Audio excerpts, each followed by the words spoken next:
Hello guys, welcome back to my YouTube channel. यह आपका part third प्राकृतिक संसाधन क्लास 9th केमिस्ट्री। तो इसमें हम पढ़ने वाले थे पृथ्वी का कंबल मीन्स आवरण।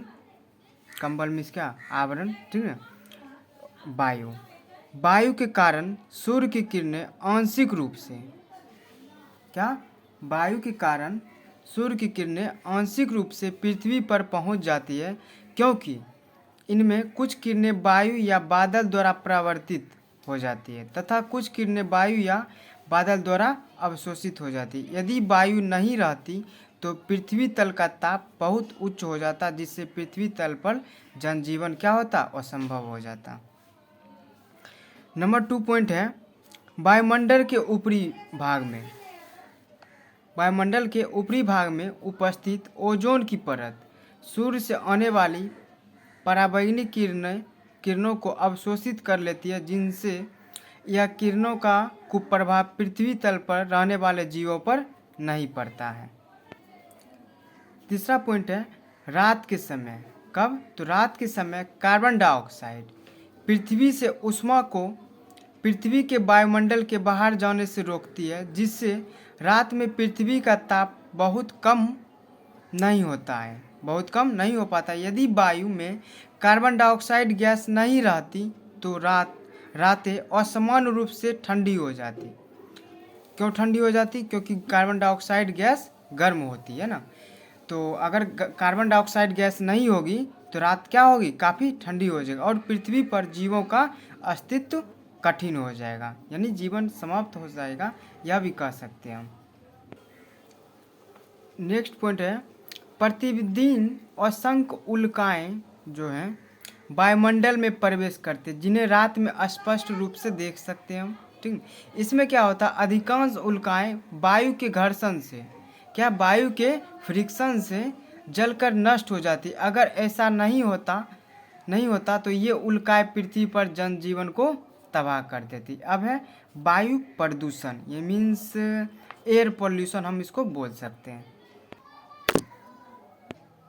क्या है? एयर पोल्यूशन, ठीक है। वायुमंडल में पाई जाने वाली गैसें एक निश्चित मात्रा एवं अनुपात में होती है। वायुमंडल में पाई जाने वाली गैसें जो होती है एक निश्चित मात्रा एवं अनुपात में होती है।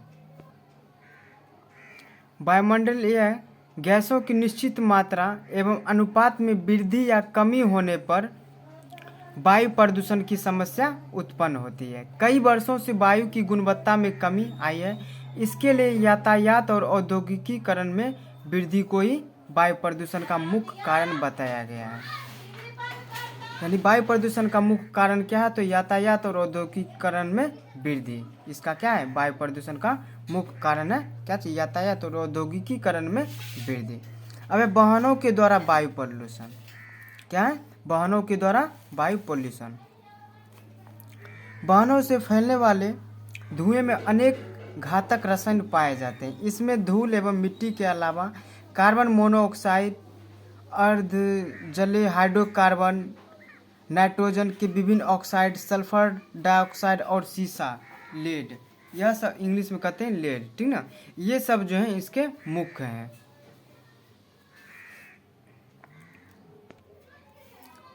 वाहनों के धुएं में मौजूद कार्बन मोनोऑक्साइड शरीर में प्रवेश कर रक्त में मिल जाते हैं। वाहनों के जो धुएं होते हैं उसमें क्या होता है? तो कार्बन मोनोऑक्साइड जो कि हमारे शरीर के रक्त में मिल जाता है और हीमोग्लोबिन से अभिक्रिया करके कार्बोक्सी हीमोग्लोबिन का निर्माण करता है। Hb हीमोग्लोबिन का संकेत हुआ और CO क्या हुआ? कार्बन मोनोऑक्साइड, और यह इससे अभिक्रिया करके क्या बनाता है? Carboxy haemoglobin. अब कार्बोक्सी हीमोग्लोबिन पर्याप्त मात्रा में रक्त में ऑक्सीजन का अवशोषण नहीं होने देता है। ऑक्सीजन का पर्याप्त मात्रा में अवशोषण नहीं होने देता है, जिसके अनेक दुष्प्रभाव होते हैं। जिसके बहुत से क्या होते हैं? दुष्प्रभाव होते हैं।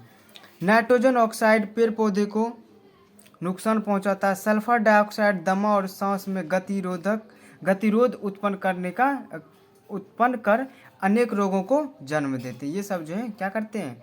हमारे शरीर में अनेक रोगों को जन्म देते हैं। अब है हवा को घातक रूप से दूषित करने वाला द्रव्य सीसा भी है। शहरों के वातावरण में पाया जाने वाला 90% शीशा युक्त पेट्रोल द्वारा चलने वाले वाहनों से आता है। किससे आता है? तो पेट्रोल द्वारा चलने वाले वाहनों से आता है। पेट्रोल में टेट्रा एथिलेट C2H5 PB, यह जो होता है टेट्रा एथिलेट, इसका रासायनिक नाम हुआ, ठीक ना। जैसे H2O होता है जल का रासायनिक नाम, उसी प्रकार से टेट्रा एथिलेट क्या होते हैं? पेट्रोल में मिले होते हैं, जिससे गाड़ी में नॉकिंग कम होता है। शीशे की मात्रा वायु में अधिक हो जाने से जिगर, रक्त प्रवाह, मस्तिष्क और प्रजनन क्षमता, रिप्रोडक्टिव कैपेसिटी पर क्या होते हैं? तो घातक प्रभाव पड़ते हैं। इन सब के कारण क्या होता है? हमारे शरीर में बहुत ज़्यादा घातक इफेक्ट होता है। अब नेक्स्ट टॉपिक है वाहनों से उत्पन्न वायु प्रदूषण के नियंत्रण के उपाय। क्या है? वाहन जो इतना सारा है, इससे क्या होता है? तो वायु पोल्यूशन होता है, और इसके प्रदूषण को हम नियंत्रित कैसे करें? तो ये सब निम्नलिखित उपाय हैं। पहला है पेट्रोल वाहनों में ईंधन के रूप में शीशा रहित पेट्रोल का इस्तेमाल करना चाहिए। क्या करना चाहिए? तो शीशा रहित पेट्रोल का उपयोग करना चाहिए। दूसरा है संपीड़ित प्राकृतिक गैस या कंप्रेस्ड नेचुरल गैस यानी CNG, ठीक ना, कंप्रेस्ड नेचुरल गैस का अन्य वाहनों में इस्तेमाल करना चाहिए। और तीसरा है वन विनाश को रोकना चाहिए और नगरों को हरा भरा बनाना चाहिए। इससे क्या होता है? इससे क्या होगा? हमारी प्रकृति में यानी हर एक चीज़ क्या होगा? बैलेंस होगा, हमें शुद्ध हवा मिलेगी, ठीक ना, और हम पोल्यूशन की संभावना बहुत ही कम होगी। अब नेक्स्ट टॉपिक है औद्योगिक प्रतिष्ठानों द्वारा वायु प्रदूषण। वायुमंडल में सल्फर डाइऑक्साइड तथा नाइट्रोजन ऑक्साइड जैसी जहरीली गैसें की सांद्रता बढ़ी है। ये जहरीली गैसें प्राय औद्योगिक प्रतिष्ठानों की चिमनियों, थर्मल पावर स्टेशनों, तेल शोधक कारखानों, कोयला खदानों एवं पेट्रोलियम आदि के दहन के धुएं से भी क्या होते हैं? वायुमंडल में पहुंच जाते हैं, जहां जलवाष्प के साथ मिलकर ये सल्फ्यूरिक अम्ल तथा नाइट्रिक अम्ल का निर्माण करती, मीन्स बनाती है। जब यही अम्ल वर्षा के जल के साथ जमीन पर गिरता है तो उसे हम एसिड रेन क्या कहते हैं? अम्ल वर्षा कहते हैं। वायुमंडल में सल्फ्यूरिक अम्ल एवं नाइट्रिक अम्ल निम्नलिखित रूप से क्या करती है? अभिक्रिया करती है। देखिए N2 नाइट्रोजन ऑक्साइड और नाइट्रोजन और क्या है? ऑक्सीजन, इसके मिलने से क्या होता है? नाइट्रिक ऑक्साइड का निर्माण होता है। NO प्लस नाइट्रिक ऑक्साइड और ऑक्सीजन को मिलाते हैं तो नाइट्रोजन डाइऑक्साइड का निर्माण होता है। और NO2 नाइट्रोजन डाइऑक्साइड और जल का जब क्या होता है?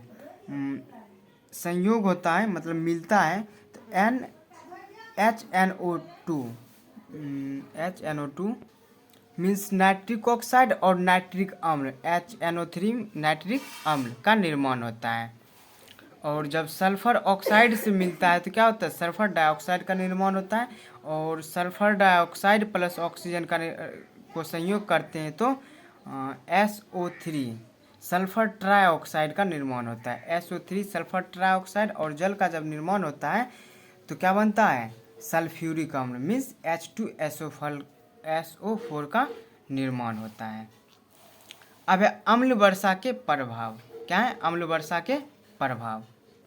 इंग्लिश की बात करें तो इफेक्ट्स ऑफ एसिड रेन। अब अम्ल वर्षा से क्या होता है? जल प्रदूषण बढ़ता है, जिससे जल में रहने वाले जीव जंतु सामान्यतः क्या होते हैं? नष्ट हो जाते हैं। अम्ल वर्षा से मिट्टी की अम्लता बढ़ जाती है। अधिक अम्लता के कारण मिट्टी में स्थित खनिज एवं पोषक तत्व क्या होते हैं? नष्ट हो जाते हैं। खनिज एवं पोषक तत्व क्या होते हैं? नष्ट हो जाते हैं, जिसके फलस्वरूप क्या होता है? फसलों का उत्पादन में दुष्प्रभाव होता है।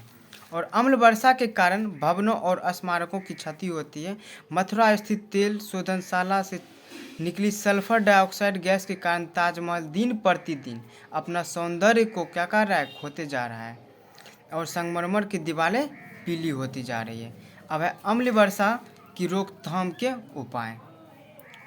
तो नेक्स्ट वीडियो में हम मिलेंगे, अम्ल वर्षा की रोकथाम के उपाय के बारे में जानेंगे। जय हिंद दोस्तों।